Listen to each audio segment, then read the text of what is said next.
Дракони – наші брати з найдавніших часів, найчистіше і найправдивіше втілення життєвої сили, яку може подарувати цей світ. Небеса були сповнені їхніх граціозних постатей. Вони танцювали над горами в потоках гарячого повітря, виконуючи складні шлюбні ритуали. Вони сиділи біля підніжжя Ваула і розігрівали його кузні своїм вогняним диханням. А коли ми рушали на війну проти сил хаосу, вони несли на своїх спинах найвеличніших наших героїв. Завжди першими входили в бій і останніми залишали поле бою. Тепер їхня кількість зменшується, як і чисельність ельфів. Коли дракони зникнуть остаточно, я думаю, і ми підемо слідом. І, можливо, саме так і має бути.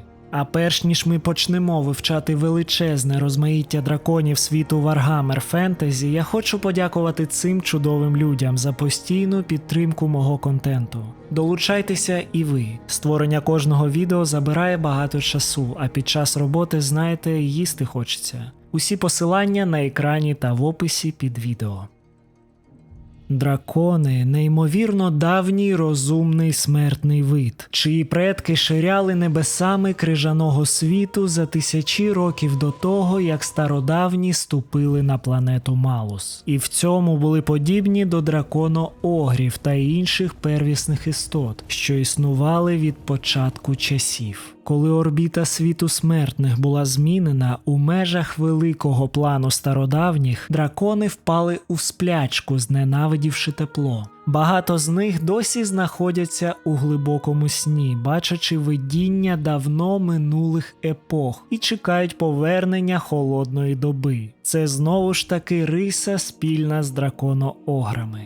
Дракони – надзвичайно різноманітний вид, схильний до великих відмінностей у кольорі та здібностях. Вони величні, колосальні, немов сторожові вежі і сяють різними відтінками – золотим, смарагдовим, слоновим, аметистовим, винно-червоним. Повітря навколо них мерехтить теплом і магією, ніби вони прокладали шлях у царство почуттів крізь завісу божевілля. Попри все це, вони не є демонами. Вони є з плоті, кісток і крові, такі ж величні та чисті, як упалі зірки. Відтінок їхньої луски – це не просто пігмент, а відображення особистості та природи. Наприклад, червоні або вогняні дракони – нетерплячі і гнівні створіння, що дихають ревучим полум'ям, тоді як зелені дракони – невловимі, сповнені первісної мудрості, які можуть вивергати отруйні випари. Їхній розмір зростає разом із віком, і кожен дракон, незалежно від кольору, може досягти колосальних масштабів, якщо проживе достатньо довго. На жаль, у поточний час дні драконів поступово згасають. На багатьох із них полювали авантюристи, а також убивали дворфи-винищувачі. Більшість мешканців Старого Світу знають образ лицаря, що мчить на коні, аби перемогти підлого дракона. У королівстві Бретонія цей символ став уособленням лицарства, адже колись сам великий об'єднувач Жиль убив велетенського червоного дракона, ще будучи юнаком. Вампіри з Ордену Кривавих Драконів теж активно переслідують цих істот задля драконячої крові, відчайдушно намагаючись позбутися власного прокляття. Попри це, дракони й досі залишаються одними з наймогутніших істот світу смертних і величними союзниками для тих, хто здобув їхню довіру чи підкорив їхню волю. Кожна земля має свої легенди про драконів, про ікласті пащі, що вивергають полум'я, та про кіхті достатньо гострі, щоб розсікати камінь. У таких оповідях вони постають жорстокими і примхливими тиранами, здатними знищувати народи та міста. На Ульплані дракони – герої легенд, бо вищі ельфи бачать у них благородних і розумних істот, чия мудрість не поступається ельфійській. Коли перші ельфи прибули до земель Ульплану, Каледор, який згодом став відомий як приборкувач драконів, підкорив цих могутніх істот магією. На честь цього ця земля отримала його ім'я, а ельфи з того часу стали зватися принцами драконів. Мало хто у Старому Світі знає, що дракони насправді володіють здатністю говорити будь-якою мовою. Проте більшість із них свідомо не користуються цим даром і уникають спілкування з іншими расами. Є й такі, кому це дається з труднощами, тож вважається, що ця здатність різниця серед драконів. З огляду на це, чимало дослідників припускають, що найзручнішою або ж улюбленою мовою для спілкування драконів є ельфійська, хоча прямих доказів цього немає. Між драконами та ельфами виник міцний зв'язок, що зробив їх справжніми союзниками. Разом вони підкорили Ультлан, започаткувавши золотий вік порядку, який тривав аж до приходу хаосу. Цілі покоління ельфів і драконів виросли пліч-опліч. І вважається, що без допомоги цих істот вищі ельфи були б знищені ще тисячі років тому. Величезні печери в горах драконячого хребта приховують їхній сон, глибокий і давній, що став ще міцнішим через таємничу млявість, яка охопила їх. Від цього сну їх можуть пробудити лише стародавні каледорські пісні, традиція, що сягає корінням у найдавніші ельфійські кровні лінії. Принци Каледору роками відточують заклинання та молитви, щоб розбудити драконів у години великої небезпеки та відправитися на них верхи у бій. Коли ж цих велетнів усе ж пробуджують, вони постають у всій своїй жахливій величі. Їхні крила затьмарюють сонце, а вогняне дихання розсікає темряву, освітлюючи землю. Цікаво, що дракони Каледору дивляться зверхньо на тих своїх родичів, хто не має угоди з асурами, вважаючи їх дикими і егоїстичними звірами. Червоні дракони або дракони Каледору – це найпоширеніший різновид серед усіх. У міру дорослішання їх називають по-різному, адже разом із віком змінюється і їхній зовнішній вигляд. Сонячні дракони – наймолодші серед них. Свою назву вони отримали завдяки запальному характеру та насиченому теплому відтінку луски. Вони найчисленніші і, по суті, за межами Ультлану майже не зустрічаються старші червоні дракони, адже лише небагатьом дозволено жити достатньо довго, щоб подорослішати. Дихання сонячних драконів пекуче і руйнівне. Воно не відрізняється точністю, зате охоплює широку зону, що робить їх особливо небезпечними проти щільного строю піхоти. З віком блиск поступово тьмяніє, яскраво червоні стають малиновими, блискуче золото перетворюється на охру, а небесно-блакитні темніють до кольору нічного неба. Ті дракони, що перевершують сонячних своєю могутністю, відомі як місячні дракони. Вони лютіші, розумніші та давніші приблизно на 5000 років за своїх молодших родичів. Кажуть, що місячні дракони жили ще до часів Айнеріона і брали участь у демонічних війнах. Ніхто при здоровому глузді не наважиться стати перед їхнім палючим подихом, адже коли вогонь місячного дракона поглинає свою жертву, від неї часто не лишається нічого, окрім обвугленої броні. Наступними наймудріші серед приручених драконів Каледору стоять зоряні дракони, істоти давні, немов самі зорі небесного склепіння. Хоча будь-який дракон здатен знищити цілий полк воїнів, розірвати мантикору чи відірвати голову виверні, зоряний дракон настільки могутній, що може зійтися в бою навіть із вищим демоном хаосу і вийти переможцем. І нарешті найбільші серед червоних драконів – імператорські дракони. Ці істоти надзвичайно рідкісні і небагато з них, що вижили, проводять більшість часу у сні, ховаючись від світу. За легендами, вони оберігають свої неймовірні скарби – гори золота і коштовностей, накопичені за незліченні тисячоліття. Кажуть, що їхня скарбниця не поступається багатством, навіть володінням королів дворфів.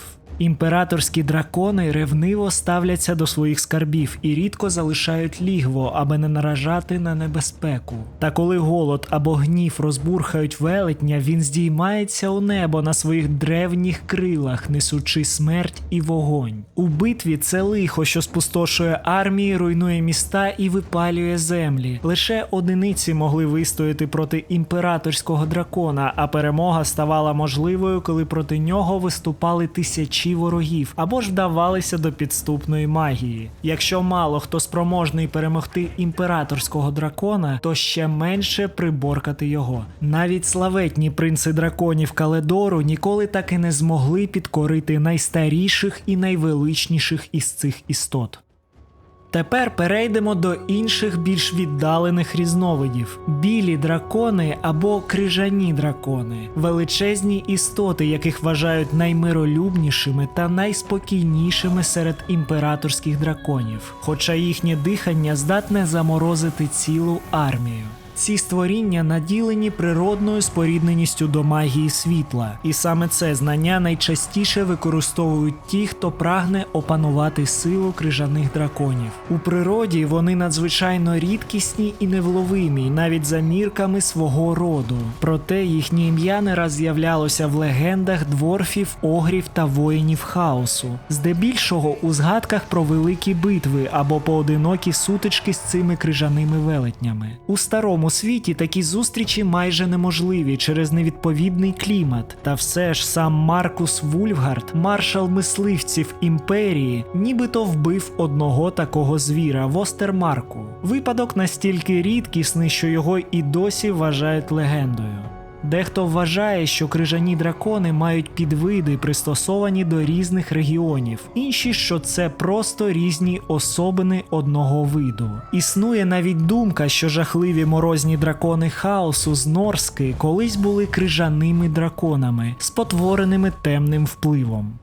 Їхні менші родичі, відомі як морозні змії, мешкають у крижаних пустках Кислева і вважаються менш могутнім різновидом крижаного дракона. Це швидкі та гнучкі істоти, схожі на безкрилих драконів. Їхні серпеподібні ікла, гострі кіхті та хльосткі хвости роблять їх надзвичайно небезпечними, а крижане дихання лише посилює їхню смертельність. У найтепліші пори року морозні змії впадають у сплячку, а на полювання виходять лише тоді, коли мороз сковує землю. Зазвичай вони переслідують травоїдних звірів північних областей, але у часи голоду, за легендами, можуть пожирати навіть створінь хаосу, тролів чи мінотаврів.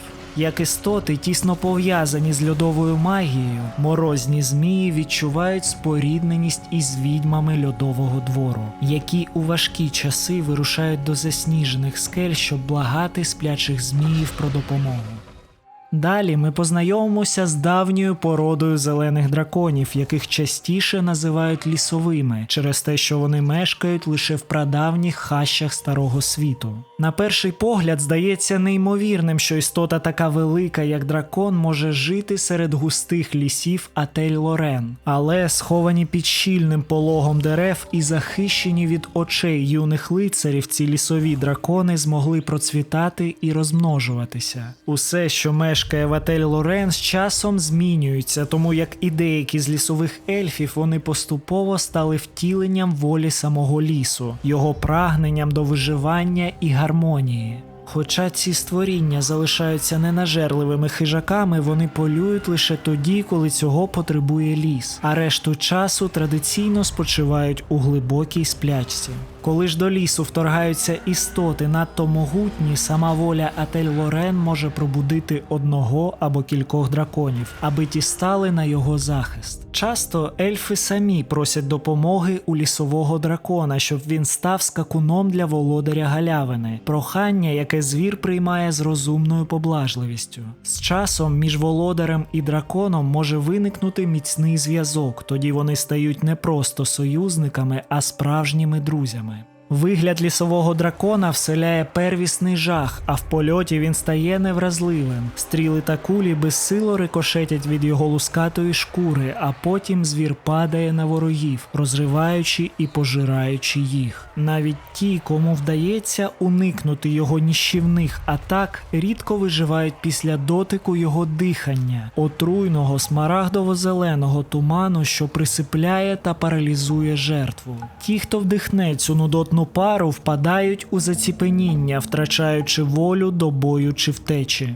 Попри свою жахливу зовнішність, лісові дракони надзвичайно розумні і зберігають жвавий інтерес до подій, що відбуваються далеко за межами Атель-Лорен. Вони особливо голодні до знань про світ, який змінюється, поки вони сплять. Часто цей інтерес підігрівають самі ельфи, що звертаються до них по допомогу, а іноді дракон може пощадити супротивника, який видався йому достатньо цікавим, за умови, що той здатен розширити його уявлення про світ. Якщо ж ні, бідолаху безжально пожирають, бо він марнував дорогоцінний час істоти, котра не терпить порожніх слів. Ще більш незвичний вид – це штормові дракони, яких рідко можна зустріти на землі, адже вони полюбляють пірнати крізь серце найпотужніших гроз. Під час цих польотів на їхній блакитній лусці накопичується тріскучий електричний заряд, який дракон може випльовувати у вигляді смертельної кулі блискавки. Їхні крила розсікають повітря, створюючи ревучий гуркіт грози, а очі блимають, мов штормові вогні, попереджаючи про наближення небезпечної стихії. У бою штормові дракони використовують силу бурі як зброю, вражаючи ворогів блискавичним подихом. Завдяки лускатій шкірі та схильності облаштовувати лігва на вершинах гір, виверн часто помилково вважають меншими, смердючими і геть нерозумними драконами. Насправді така плутанина зрозуміла, ці дві раси мають багато спільного, а єдиною очевидною відмінністю є відсутність у виверн передніх кінцівок. Деталь, яку легко не помітити, особливо якщо спостерігач намагається швидко втекти. Дракони ж зверхньо ставляться до виверн як до нижчих істот і сприймають ідею спорідненості з цим видом з таким самим ентузіазмом, як ельфійський принц обіймає особливо п'яного та заплямованого блювотою дворфа. Великий змій схожий за формою на виверну, але достатньо великий, щоб зрівнятися зі справжнім драконом. Ці жахливі звірі ширяють над кронами джунглів драконячих островів, а їхні повільні помахи шкірястих крил перериваються різкими криками, що чути на далекій межі первісних лісів. Основний раціон великих зміїв складається з дорослих терадонів, на яких вони полюють, стрімко пірнаючи крізь небесну синь. Те, що існування цих звірів практично невідоме, свідчить про їхню перевагу над плоттю теплокровних істот. Ще одне дитя джунглів, яке має довге змієподібне тіло, драконячу голову та масивні пір'яні крила, називають коатлем. Вони потужні маніпулятори вітрів магії і кажуть, що здатні міняти самі джунглі навколо себе. Наприклад, відвертати загарбників від священних місць або втягувати непроханих гостей у болота. Вчені кажуть, що коатель – прояв стародавнього тепока, і жерці-сцинки шанують їх як священних істот повітря, магії та місць сили. До них звертаються в молитвах щоразу, коли священне місце опиняється під загрозою загарбників, аби сила стародавніх була дарована ящеролюдям. Ті, хто вижив, говорять про нездоланну силу природи, здатну закликати древню містичну енергію, що пронизує джунглі. Коатель спускається з небес на грозовому вітрі, здіймає полог джунглів і доводить підлісок до шаленства. Небо темніє, і загарбники губляться у магічному вирі. В інший час коатлі – мирні істоти, якщо їх не провокувати. Жерці-сцинки збирають пір'я, яке вони скидають протягом століття, та використовують для плетіння чарівних плащів, які не лише відлякують зле чаклунство, але й дозволяють власникові здійматися в повітря, варто лише простягнути руки. Відомо, що і амазонки полюбляють носити пір'я коатля та виготовляти з нього всілякі ритуальні прикраси та головні убори. Ну і насамкінець один із найвідлюдніших і найзловісніших підтипів раси – магматичний дракон. Як видно з назви, його лігва зазвичай розташовані у вулканічних регіонах відомого світу. Серед них найвідоміші Чорні гори в Нагароті та вулканічні хребти темних земель. Первісні та люті істоти, магматичні дракони сумно відомі своєю надзвичайною товстою обсидіановою лускою, яка випромінює постійне сяйво білого розпеченого жару. Вони досить малочисельні, проте компенсують це неймовірною силою та здатністю полювати на одних із найбільших хижаків, що бродять землею. У рідкісних випадках, коли ці дракони виходять за межі свого вулканічного середовища, їхньою улюбленою здобиччю стають великі звірі, такі як мантикора та химера. Якщо ж їжі бракує, вони полюють на дрібнішу здобич ельфів та людей, проте цього завжди недостатньо, щоб задовільнити їхній величезний апетит.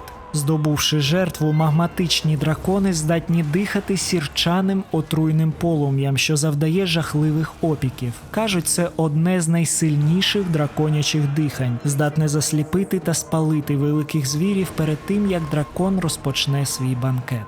Існує ще багато таємничих і спотворених видів драконів, які населяють віддалені куточки світу. Але про них я розповім у наступному відео. Не забудьте поставити вподобайку, підписатися на канал, і ми скоро зустрінемося. І обов'язково завітайте до мене в Discord та Telegram. Бувайте!